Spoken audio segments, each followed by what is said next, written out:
Pored mene Novajlija, centar Alen Omić. Alene, prva utakmica, moglo bi se reći, bolje nije moglo. Prva pobjeda Crvene zvezde u istoriji nad Olimpijakosom.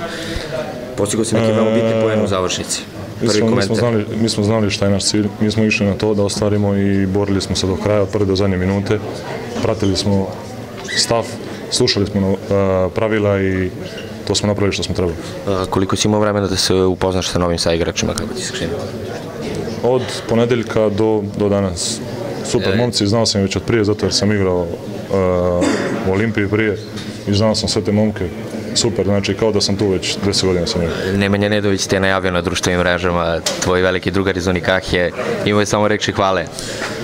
Nedović je, iskreno ću reći, on je moj brat, to je to. On nije moj prijatelj, on nije moj, ne znam šta, on je moj brat.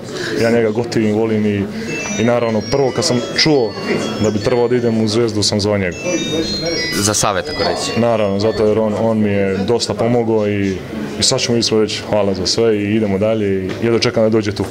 Ne znam koliko si uspio da pratiš raspored i ekipu Partizana, ali to je naredna utakmica, derbi protiv Partizana u ponedjeljak ovde, vi ste domaćini. Sutra novi dan, novi trening, treba se pripremiti na njih i onda mogu da ti nešto više kažem, zato jer sad sam bio samo fokusiran na Olimpijakosu. Hvala i puno sreće u nastavku sezone. Hvala.